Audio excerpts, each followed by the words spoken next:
Now, Lonnie, how many of those artists are you familiar with? I know Shakira. Okay.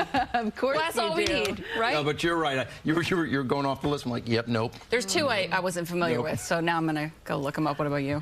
I know Chapel Roan. Who else did you say? Okay, yes. Charlie XCX. I know her. Sabrina Carpenter. You know. Yep, Espresso. yep. Yeah, that one was all over the summer. But you know what I love about the Grammys are the collaborations that they do. They always get like these completely opposite when they did Fast styles. Car. Was it last year? Oh, that was so cool. The year with before? That was, With like the acoustic guitar. They sound great. And I think Trevor Noah does a great job hosting that thing. He really does. That's probably why he keeps getting invited back, I assume. Probably so. Right? Or they just don't have my number. I think Trevor does a great job. But anyway, let's talk about the weather, shall we? Let's do it. All right, let me get you outside then. I'll show you what things are looking like. There you have it. So the sun set today. Hey, here's something for you. We're setting the sun now, guys, a little bit after 5 o'clock.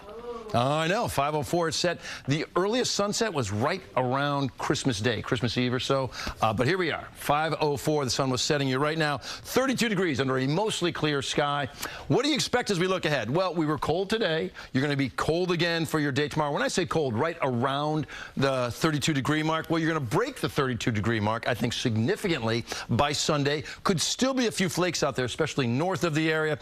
Another cold shot will set up by next Thursday. So I think you're going to get up to about the 40-degree mark for Sunday, Monday, Tuesday, and Wednesday, maybe a little bit of a moderate temperature there. But then you get to Thursday, you're right back down to the freezing mark. And the next system that we're watching arrives not this Saturday, but a week from Saturday. That's what I'm watching right now. Temperatures are forecast to go up, so it does look to be primarily rain. We'll talk to you about everything. High temperatures today.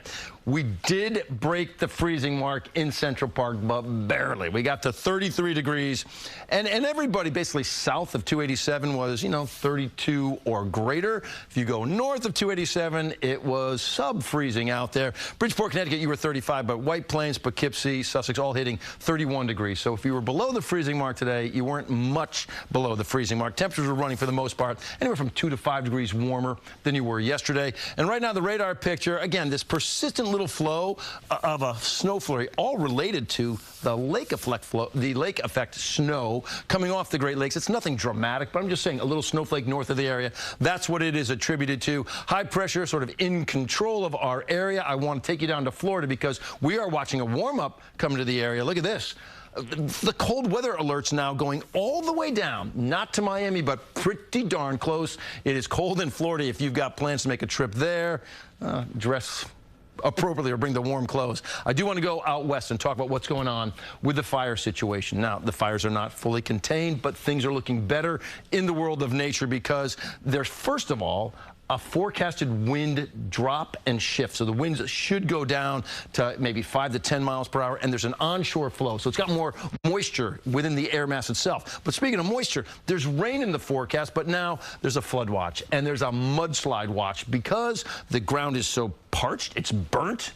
Right? It's so dry out there. Once you burn all the vegetation, there's nothing holding that soil in place. And now put wet weather on top of it, and that could just flow. So there is a problem that we watch there. Watch how it all comes to pass. It's not a crazy amount of rain. It's a half an inch to an inch of rain, but in an area that hasn't seen more than 1/10 of an inch of rain in 9 months, that can be a problem. So that's what we watch. Here's what we see in our area. I'll wrap it up for you guys. We are 20 degrees tonight. So yeah, you're cold again. It's the teens and the single digits north of the area. We will get you up to a high temperature of 31. So today 33, tomorrow 31. You're flirting with the freezing mark. But you bump up to 39 on Sunday. Could be some flakes out there, primarily north. Could even be some well out to the east end. Not a big accumulator. You're 40 degrees on Monday. We'll hold at 40 or above for Tuesday. Wednesday, you're 36. We watch for a chance for flakes on Wednesday. And then we back you down to the freezing mark for Thursday, Friday about 35, and then next Saturday it looks like the temperatures will warm up again, and we do see a rain chance. But I'm gonna watch that one. And look, when there's 7, 8 days out, there's a lot of things that can change. But it looks like it could be a sizable rain event. A rain event. Okay. Thank you, Lonnie. Appreciate it.